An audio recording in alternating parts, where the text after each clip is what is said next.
Salam, hörmətli abituriyentlər, hər vaxtınız xeyirli olsun. Bu videomuzda sizlərə Şimali Azərbaycanın fevral burjuy inqilabı və ondan sonraki dövrdə Azərbaycanda ictimai-siyasi vəziyyət haqqında məlumat verəcəyik. Birinci növbədə 2-ci Rus inqilabının 1917-ci ilin fevralında baş verməsindən sonra Rusiyada çar hökuməti və monarxiyanın devrilməsi nəticəsində müvəqqəti hökumətin qurulmasından danışaq və müvəqqəti hökumət yaradıldıqdan sonra artıq Çar 2. Nikolayın hakimiyyətinə və Romanovlar sülaləsinin hakimiyyətinə demək olar ki, Rusiyada son qoyulmuş olur. Rusiyada iki hakimiyyətlilik yaranır.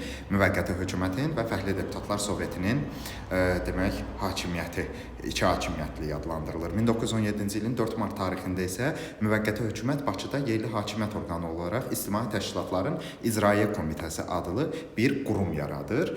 1917-ci ilin 9 mart tarixində isə Qafqaz Zanişinliyi ləğv edilir və Qafqazın idarə olunmasında yeni bir idarə quruluşu Tiflisdə xüsusi Cənubi Qafqaz Komitəsi yaradılır.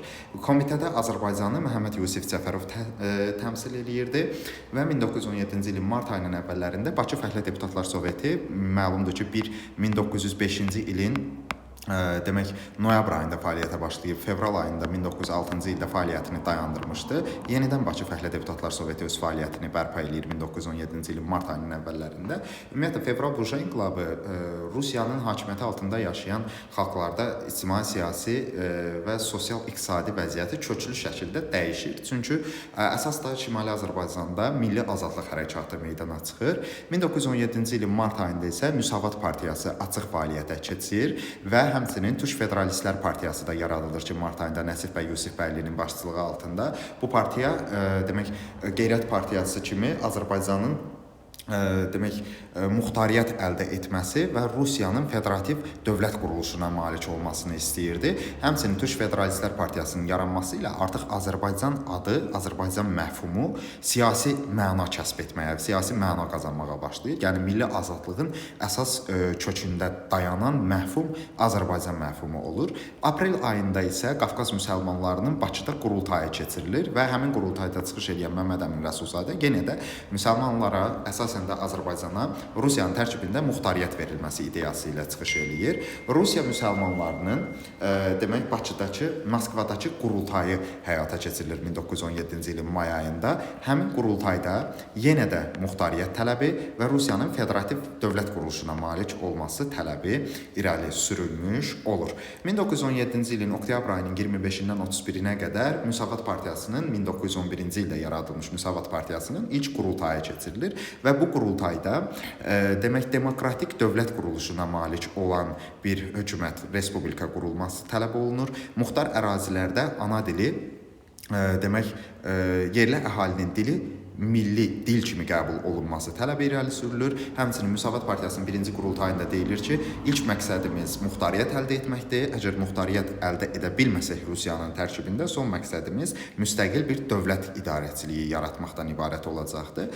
Oktyabr ayının 25-də isə Petrogradda müvəqqəti hökumətin devrilməsi və oktyabr inqilabının baş verməsi ilə bolşeviklər Lenin başda olmaqla hakimiyyəti ələ alırlar və Xalq Komissarlar Soveti Rusiyada hakimiyyəti ələ keçirir.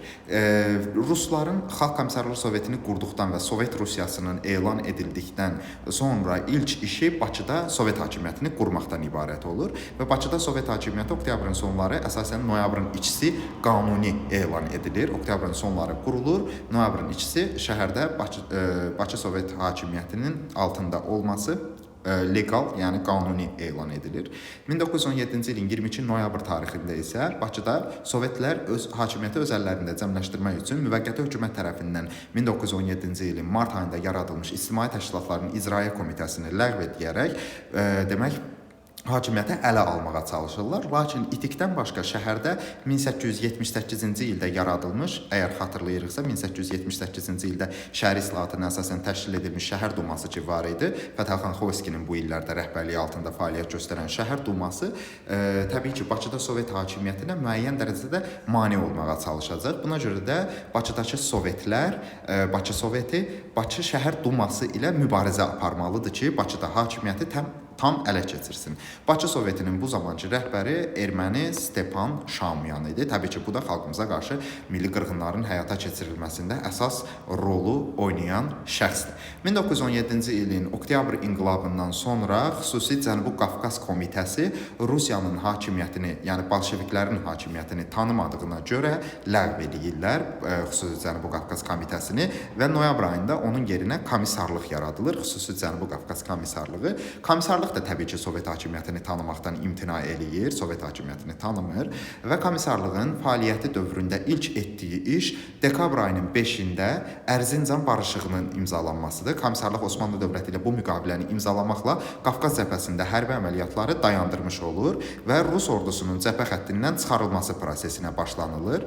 1918-ci ilin 10 fevral tarixində isə xüsusi Cənubi Qafqaz Komissarlığı öz fəaliyyətini dayandırır. Bunun dayanmasına səbəb isə, fəaliyyətin dayanmasına səbəb isə daxildə və xarici məsələlərdə fikir ayrılıqlarıdır. Yəni komissarlığın tərkibindəki fraksiyalar, bölmələr arasında, millətlər arasında fikir ayrılıqları komissarlığın fəaliyyəti dayandırmasına səbəb olur. 1918-ci ilin 23 fevral tarixində isə xüsusi Cənubi Qafqaz Seymi yaradılır. Seym 3 fraksiya ilə Menşevik, Müsavat və Daşnak fraksiyaları ilə. Fraksiya yəni eyni ideyadan çıxış eləyən insanlar qrupu anlamına gələ bilər.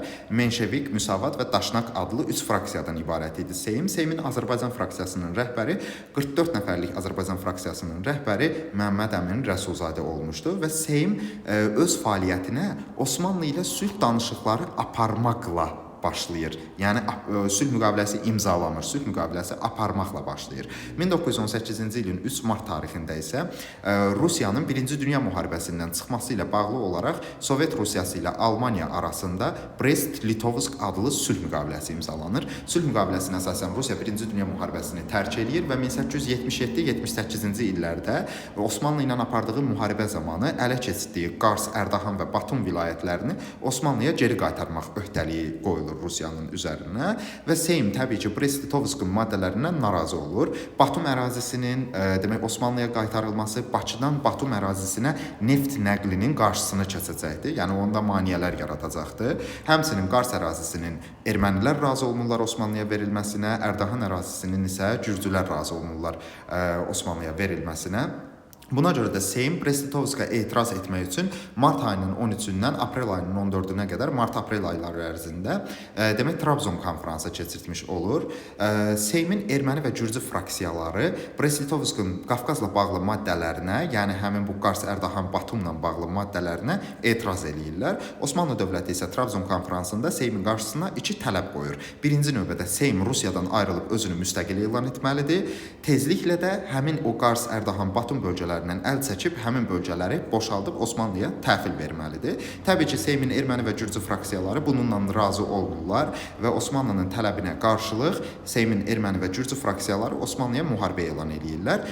Təbii ki, bu müharibədə də Osmanlı qələbə qazanır və 8 gün davam edən döyüşlərin sonunda erməni və gürcülər məğlubiyyətə uğrayırlar. Təbii ki, burada Azərbaycan fraksiyası dəfələrlə erməni və gürcü fraksiyalarına bildirir ki, Osmanlıya qarşı müharibə elan etmək yanlış bir addımdır. Lakin təbii ki, erməni və gürcü fraksiyaları öz dediklərini, öz fikirlərindən dönmürlər və sonda məğlubiyyətə uğrayırlar. 1918-ci ilin aprel ayının 22-sində isə Seym Osmanlının Trabzonda onun qarşısına qoyduğu bir tələbi, yəni müstəqillik tələbini həyata keçirdir. 22 aprel tarixində Zaqafqaziya Federativ Respublikası yaxud Cənubi Qafqaz Federativ Demokratik Respublikası adlandırılan qurum yaradılır. ZFR 22 aprel tarixindən cəmi 26 may tarixinə qədər 34 gün mövcud olmuşdu. 1918-ci ilin 11 may tarixində isə erməni və gürcü fraksiyalarının Osmanlıya müharibə elan edib məğlub olmasının nəticələrinə dair Batum sülh konfransı keçirilir. Batumda keçirilmiş konfransda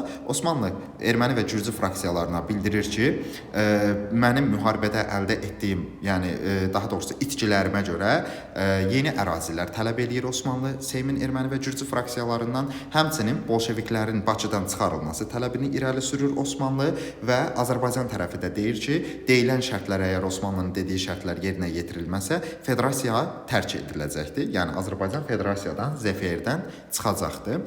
1918-ci ilin 26 may tarixində isə Almaniya məsləhəti ilə Gürcüstan Seymdən çıxır və özünü müstəqil elan edir və bununla da 26 may tarixində həm Seym buraxılır, həm də ZFR, Zaqafqaziya Federativ Respublikası süqut etmiş olur. Təbii ki, bu ərəfələrdə Azərbaycanın başının bəlası olan erməni daşnaqları tərəfindən Azərbaycana qırğın planlaşdırılır. Hətta Sovet hökuməti rəhbəri Vladimir İliç Lenin Bakı Sovet rəhbəri Stefan Şaumyana bildirmişdi ki, tez bir müddətdə Bakı nefti ələ keçirilməli, Bakı işğal olunmalıdır. Bu məqsədlə Azərbaycanlılara qarşı qırğın törətmək və Azərbaycandakı milli azadlıq hərəkatına divan tutmaq üçün 1918-ci ilin 15 mart tarixində Müsavat partiyasına qarşı Bakı Soveti və Daşnakstyun partiyası birləşir. Həmçinin bir başqa erməni təşkilatları da Bakı Soveti və Daşnakstyunla eyni mərkəzdə birləşirlər və Azərbaycan xalqına qarşı qırğın həyata keçirmək üçün gizli bir saziş imzalayırlar bircə hərəkat üçün. Bakı Soveti bəs nəyə görə Azərbaycanlılara qarşı soyqırım həyata keçirdirdi? Yadda saxlamaq lazımdır ki, həm Cənubi Azərbaycanda, həm də Şimali Azərbaycanda 1-ci Dünya müharibəsi illərində ermənilər tərəfindən müsəlmanlara qarşı soyqırımlar həyata keçirilibdir. Cənubda bu Urmu bəlasıdır, Bakıda isə hal-hazırda danışacağımız Mart soyqırımıdır. Bakı Sovetinin soyqırım keçirtməkdə məqsədi ondan ibarətdir ki, Müsavat partiyasının sosial bazası məhv olunsun, Bakı işğal edilsin və neft ələ keçirilsin, Bakıda bir nəfər belə Azərbaycanlı qalmasın, Bakı Rus və erməni şəhərinə çevrilsin, həmçinin Azərbaycandakı azadlıq mübarizəsi başsız qoyulsun və azadlıq mübarizəsi yatırılsın. 1918-ci ilin yanvar ayında isə təbii ki, Ərzincan müqaviləsinin şərtinə əsasən Şərqi Anadoluda Rus qoşunları tərk silah edilməli idi və cəbhədən qayıdan Rus qoşunları Şəmkir stansiyasında Azərbaycan tərəfinə öz silahlarını verməkdən imtina edirlər.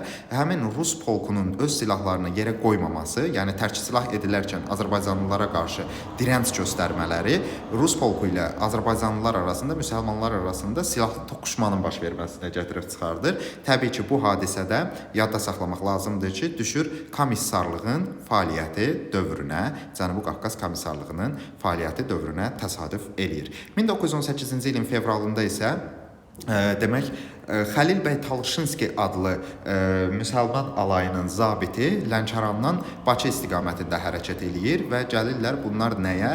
Həmin müsəlman alayının zabiti olan Hacı Zeynalabdin Tağıyevin oğlu Məhəmməd Tağıyevin vəfat etmiş Məhəmməd Tağıyevin dəfn mərasimində iştirak etməyə və Xəlil bəy Talışinskinin həbs edilməsi yerli əhalinin narazılığına və kəskin etirazlara səbəb olmuş olur 1918-ci ilin fevralında. 1918-ci ilin mart ayında isə Lənkərandan Bakıya gəlmiş Evelina gəmisinin bütün zabit heyəti həbs edilir və sərnişin gəmisində olan bütün silahlar Ruslar tərəfindən tərk silah olunur, götürülür, müsadirə edilir və bu da Mart soyqırımının başlanması üçün qığılcım rolu oynayır. 1918-ci ilin 30 Mart tarixində soyqırım prosesi başlayır, cəmi 3 gün davam edir. Təkcə Bakıda 12 min, son məlumatlara əsasən Bakı quberniyasında 50 min, Bakı şəhərində 12 min nəfər qətlə yetirilir.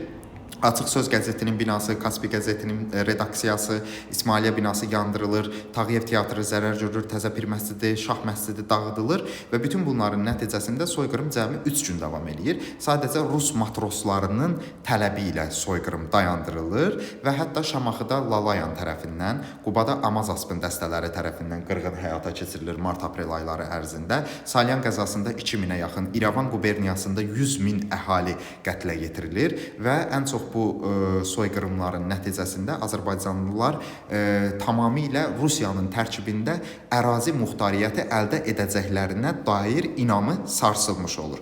1918-ci ilin mart-aprel qırğınlarının nəticəsində Azərbaycana dəymiş ziyanın sonralar Azərbaycan Xalq Cümhuriyyəti tərəfindən araşdırılması üçün 15 iyul 1918-ci il tarixində AXC tərəfindən xüsusi təhqiqat komissiyası yaradılır. Ancaq bu təhqiqat komissiyası öz işini tamamilə başa çatdıra bilmir. 1918-ci ilin 20 aprel tarixində isə Fətəli xan Xoyskinin demişdik ki, Bakı Sovetinin qarşısında dayanan təkcə maneə Bakı şəhər duması idi.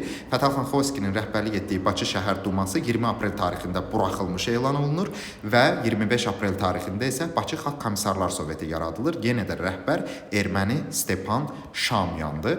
Bakı Xalq Komissarlar Sovetinin həyata keçirdiyi tədbirlər bunlardır. Xalq milisi yaradır, inqilabi tribunal yaradır, yəni Bakı Xalq Komissarlar Sovetinə qarşı çıxan, Bakıda həyata keçirilmiş tədbirlərə Sovet hökumətinin addımlarına qarşı çıxanlar İnqilabi Tribunal tərəfindən yargılanır və təbii ki, ortadan qaldırılırdı, öldürülürdü. Yəni, Xalq Məhkəməsi, Xalq Milisi və İnqilabi Tribunalın yaradıldığı Bakı Xalq Komissarlar Soveti milliləşdirmə tədbirləri həyata keçiribdi. Bankları, neft məhsullarını, neft sənayesini, Xəzər ticarət donanmasını fəaliyyəti dövründə milliləşdirən, yəni milliləşdirmə xüsusi mülkiyyətin dövlətin mülkiyyətinə keçirilməsidir. Yəni, hökumətin əhalinin yaxud da azad sahibkarlığı məhdudlaşdırmasıdır.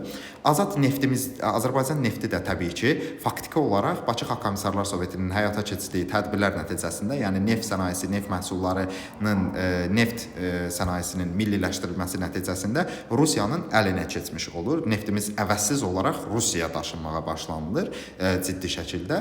Bakı Xalq Komissarlar Soveti baxmayaraq ki, belə ciddi addımlar və milli mənafeyimizə əks addımlar həyata keçirilir. Təbii ki, Bakı Xalq Komissarlar Sovetinin sosial bazası zəif idi və anti-Azərbaycan siyasəti həyata keçirilirdi. Yəni, Bakı Xalq Komissarlar Sovetinin həyata keçirdiyi tədbirlərin hər birində Azərbaycan millətinin mənafeyinə əks olan bir addım özünü göstərir və Bakı Xalq Komissarlar Sovetinin sosial bazası zəif olduğuna, yəni tərkibində bir nəfər belə Azərbaycanlı olmamasına görə məhvə məhkum idi və tez bir müddətdə Azərbaycan Xalq Cümhuriyyətinin yaradıldığı dövrdə ilk aylarda Bakı Xalq Komissarlar Soveti AXC Osmanlı qüvvələrinin həyata keçirdiyi tədbirlər nəticəsində demək süquta uğrayır və məhv edilir Bakı Xalq Komissarlar Soveti. Belə hörmətli abituriyentlər, bu dərsimiz haqqında danışacaqlarımız bu qədər. Növbəti videolarda görüşənədək kanala abunə olub videoyu bəyənməyi unutmayın. Sağ olun, salamat qalın.